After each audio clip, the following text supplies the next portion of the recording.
The final presentation. Please welcome Joel and Maddie presenting on recognising and empowering First Nations leadership in fire management. Put your hands together, please. Thank you. Thank you very much, everyone. I also just want to acknowledge it's an amazing privilege to be part of these sessions in the First Nations section. I'm not a First Nations person, Maddie's not a First Nations person, so I want to acknowledge the amazing work that's been presented here today and over tomorrow as well.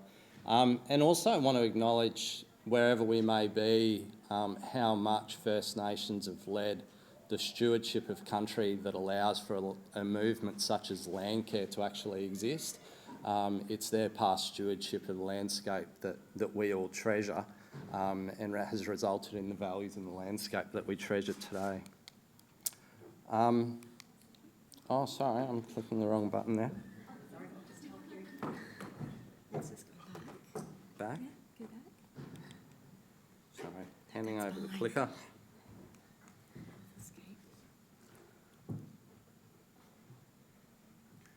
I'll press the arrows. That's okay. Oh, sorry, do you want to just go back through? And then your name. Oh, okay. Thank you very much. Let me try the... okay, Sorry, everyone. So this diagram here, this is done by a Quandamooka woman, Auntie Belinda Close.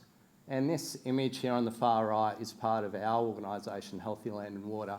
Our organisation's journey of stewardship alongside First Nations in southeast Queensland. So there's everything from the connection to catchments, biodiversity, the elders of the past, and the emerging community represented in that. So really want to acknowledge the work by Belinda, but in creating that story and reflecting that story, as well as the communities that have worked with us on that story.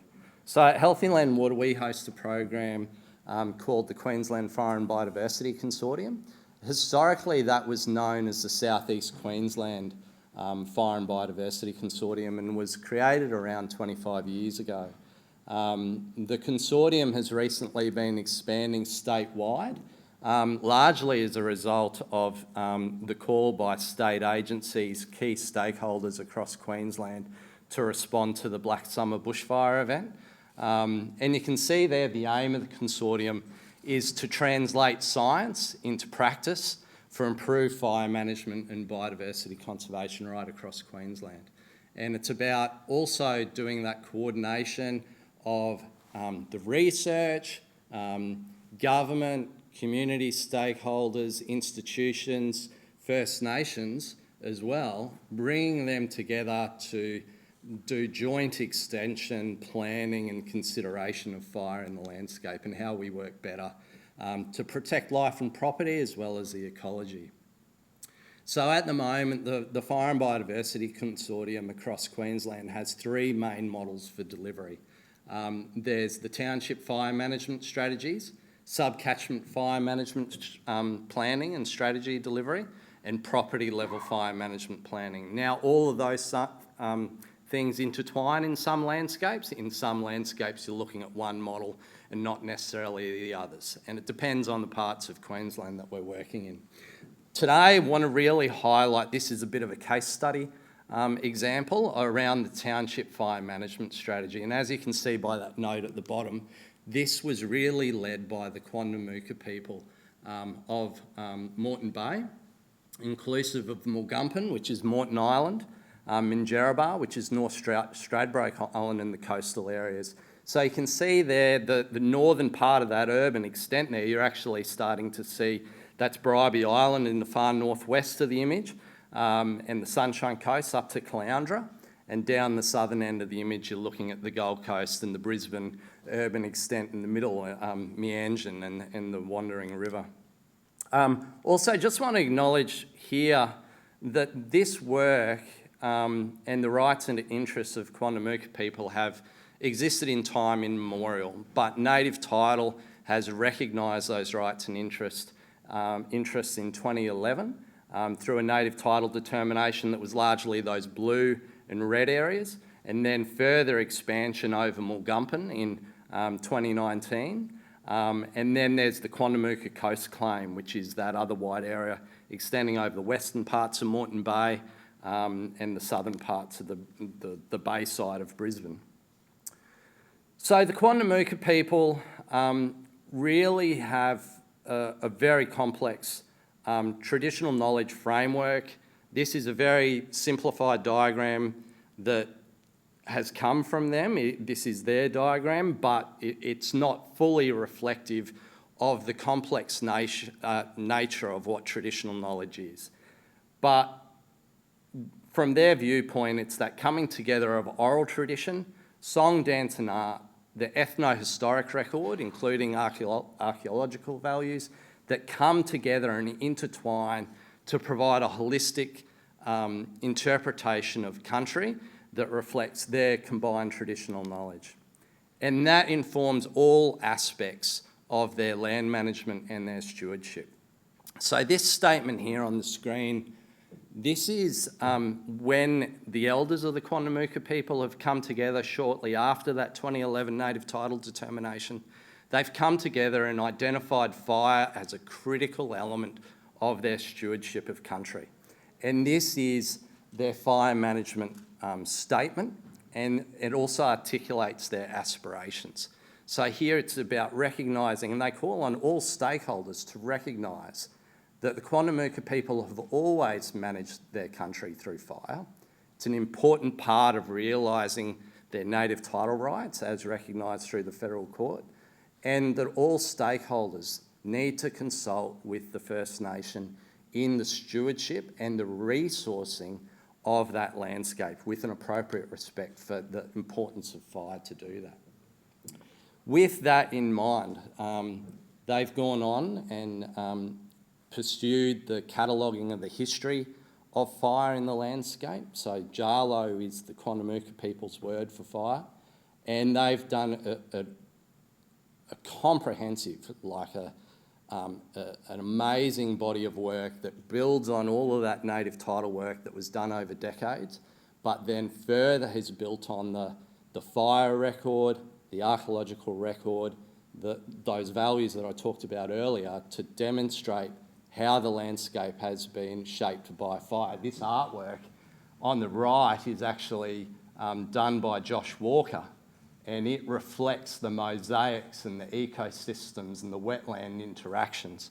And that's all part of that documenting of the record, as well as things like bora grounds and ceremonial grounds and occupation areas.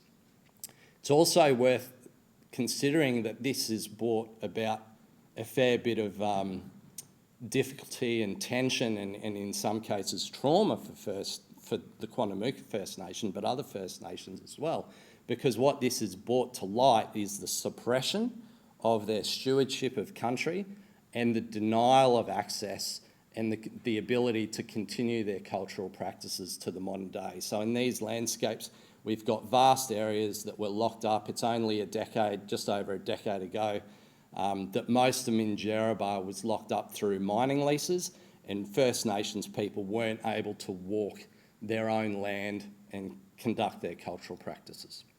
And that's not just suppressed their culture, but it's also resulted in widespread changes throughout vegetation and ecology. So that evidence of the historic record and that historical stewardship is everywhere in the landscape. So in this image here, you're looking at Darren Burns, really acknowledge his work as the leader of the Quandamooka Land and Sea Management Agency.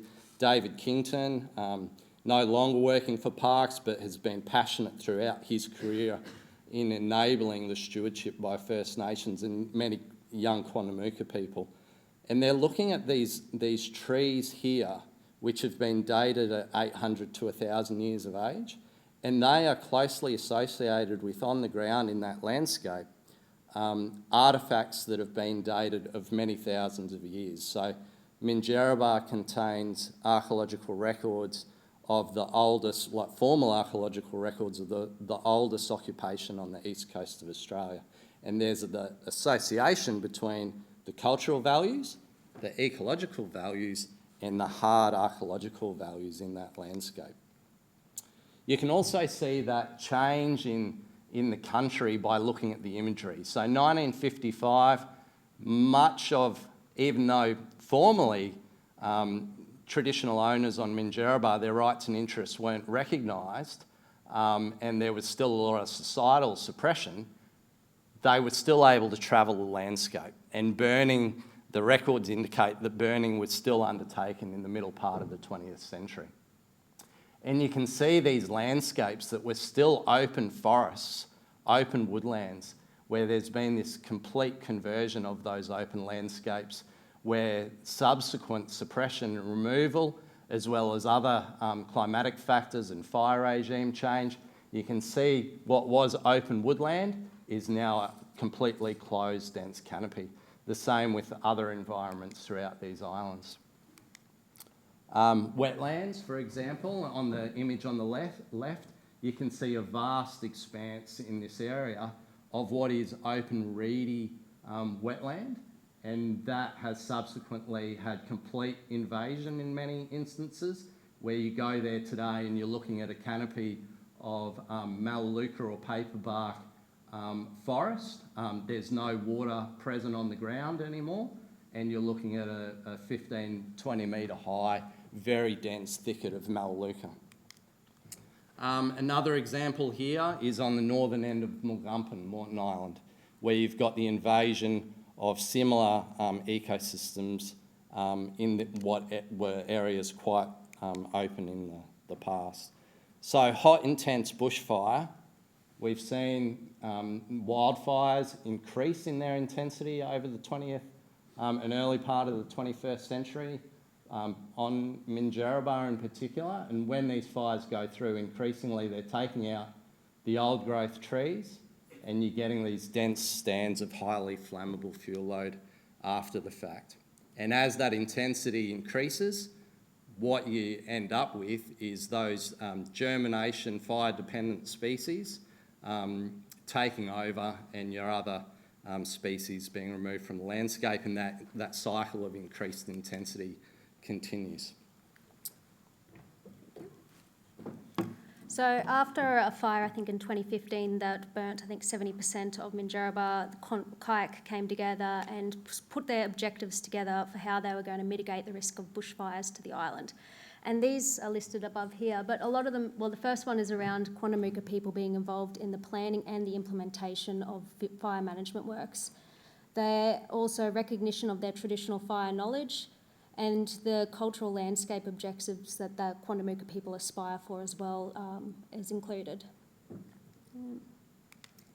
So one of the strategies that was put together to mitigate fire, the risk of fire events, large-scale ones, was through a township fire management strategies. So these strategies are for each of the townships on the islands, Mulgumpin and Minjerribah, and they're undertaken by looking at the on-ground assessment of assets, the vegetation, the current fuel loads, and then looking at the desired landscapes. And this is around cultural landscapes as well, so taking it from what the current landscape is to what the desired one is for the Quandamooka people.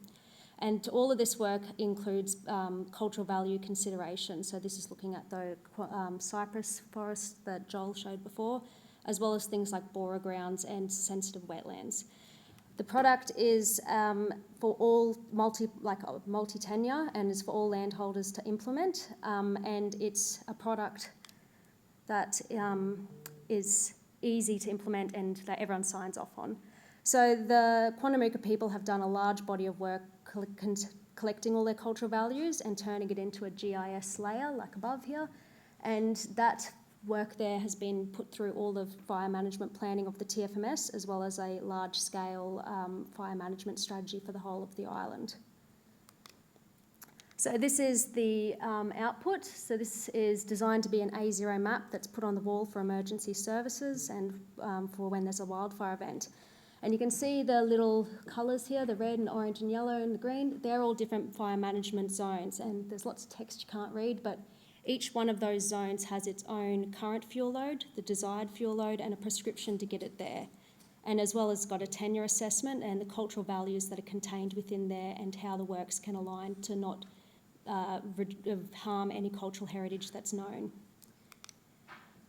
So we can see the red zones up there, they're asset protection zones. So these zones comply with the state planning policy, and they are around all of the housing and all of the assets there. The orange and yellow zones are wildfire mitigation zones. So these are a further expansion on that work as well to reduce the fire risk in the broad landscape. And then our green ones there are our land management zones. So they really look at restoring the ecological condition to create a desired landscape change. So in this image on the left here, we've got what was the past fire risk. So the really dark red is our really very high fire risk, and our red is high fire risk. So the desired outcome is to turn it into something like on the right here, which will make a medium potential bushfire risk, which is through the work of those fire mitigation works. And I'll pass back to Joel. 5 minutes. So I think this draws on some of the previous presentations as well.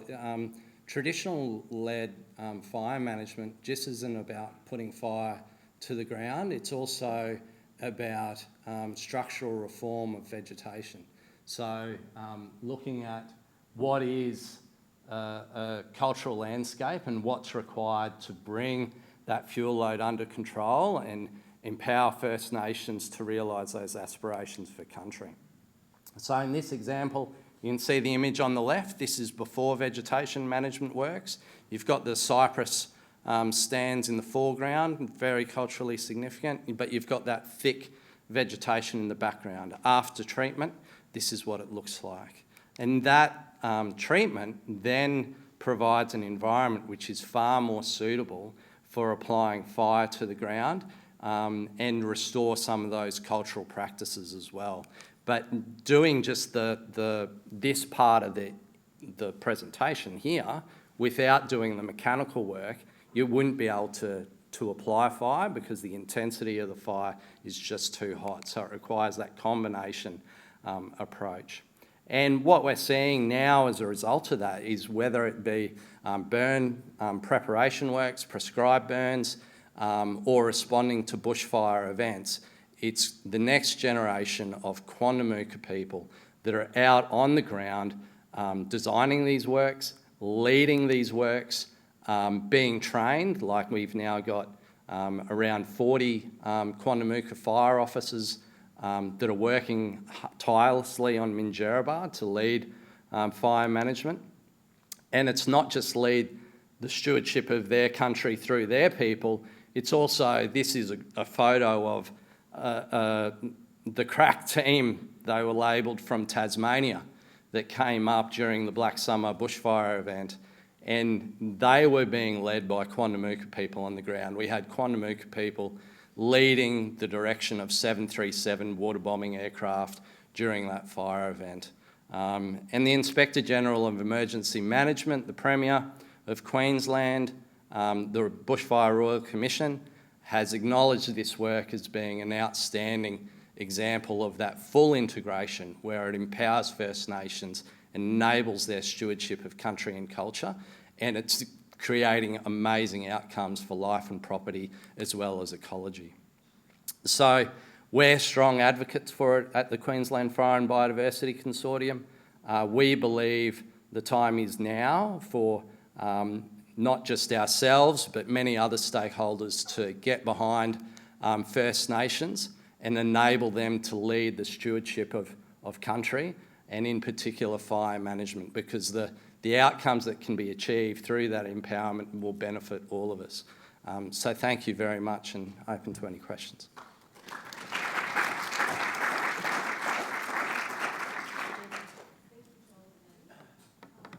Questions in the room?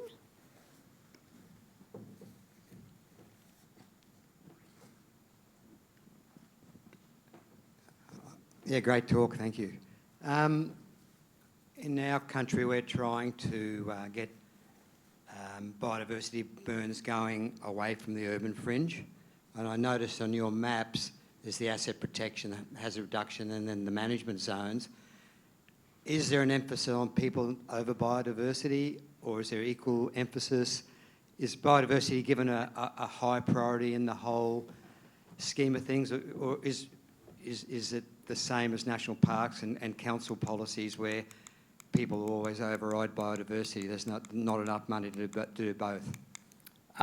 In short, the Australian standards and the state planning policy, if you were to implement that in that landscape there, the only fire mitigation work that would take place is those red zones. And it would actually be to a smaller extent than the width of those red zones. So what you end up with is these areas that are cleared of everything and then no ecological structure reform.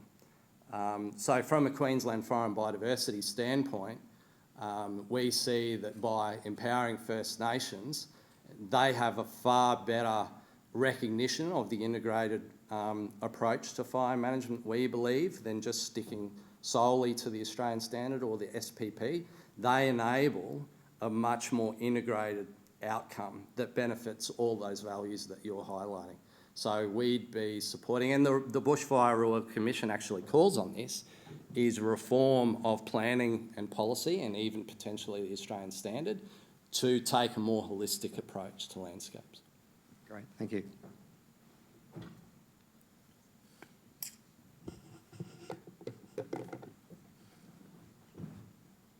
Any other questions?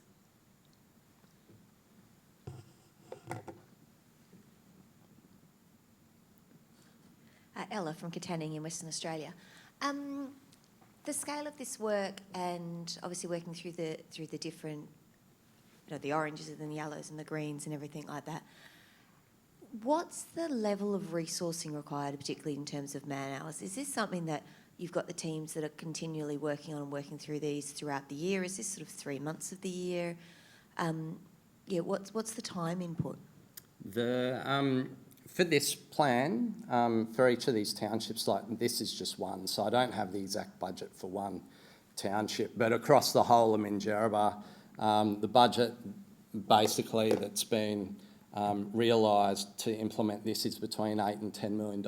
Now that sounds like a significant amount of money, but you think about what this is about. This is about life and property and the whole of landscape being made resilient to catastrophic disasters.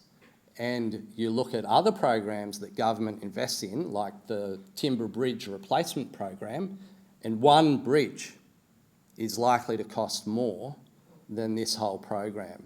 And the amount of lives, risks, and matters associated with this, I think the benefit of going through this planning direction is it puts all stakeholders, like at the Director General level of government and ministerial level, they're presented with a case to protect life and property and country and culture, enable First Nations leadership. They either invest in it and are held to account for and credited for investing in that, or they don't.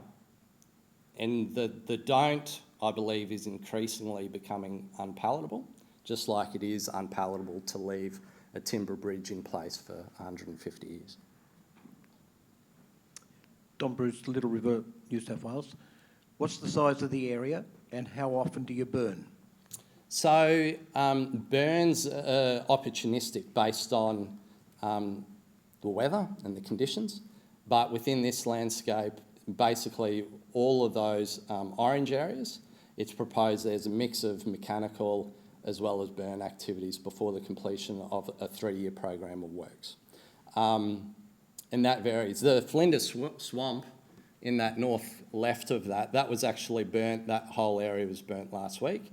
And the actual physical burnt area there was about 500 hectares, so not a huge area, but the combined area that's being applied for this fire management strategy approach is about 45,000 hectares. But as the Queensland Fire and Biodiversity Consortium, we believe it's about the principles and the methodology to apply this cross tenure. It's adjustable to scale. Hi there, Joy here from Tasmania. In Tassie, from what I'm aware, there's quite a lot of barriers in terms of integrating traditional fire practices with our sort of, with say our parks and wildlife or fire services. I feel like there's a big divide in terms of trust and things like that. So I was just wondering if you might be able to give a brief context of the journey of how you've gotten to the point where you are now, where you are collaborating so well. Was there, from the beginning, was there difficulty in getting this going? Maybe just a few, perhaps some things that like we could learn from. I just want to acknowledge that that Tasmania. I was fortunate to go to a regional NRM conference in Tasmania with Darren, and yeah, Tasmania in terms of its the oppression of First Nations people and what they went through in Tasmania is completely, abhorrent. And that's, today, I don't think there's, personally, I don't feel there's full acknowledgement of that. So until that state comes to a full realisation and it's accepted community-wide of what happened and what needs to be done as a society to reinstate First Nations rights and interests, and the continuing cultures that do exist down there, that battle will remain. But that takes structural reform that's far bigger than one of these programs. Did we encounter issues similar to that here? Yes, but I just wanted to acknowledge Tasmania, the trauma that's been suffered there and the loss.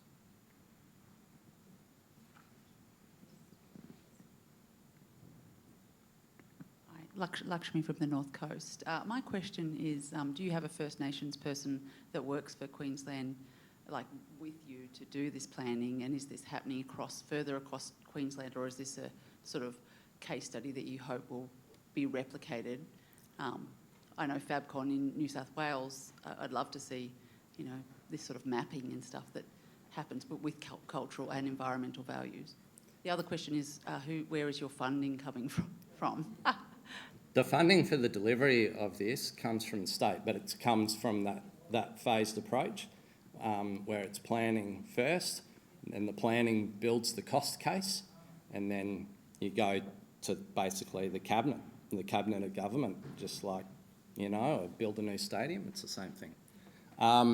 So it comes from the landholder's ongoing requirement to meet the state planning policy and legislative provisions around risk and hazard. On the first part of the question, yes, we have a 10% employment target in healthy land and water. We're currently sitting at about 6%. But that's not the key ingredient. The key ingredient is wherever you do this sort of planning work, we will not deliver this unless the First Nation in that landscape wants it to happen and wants to lead it. We see our role as being very much subservient to their rights and interests in that particular landscape, and then facilitating their empowerment in that landscape. I hope that answers your question. Yes, correct. And we'd only do that in other landscapes, so we'll educate other communities around it, but it's only if they want to lead it and drive it, and then we'd be subservient. I think that concludes today's session.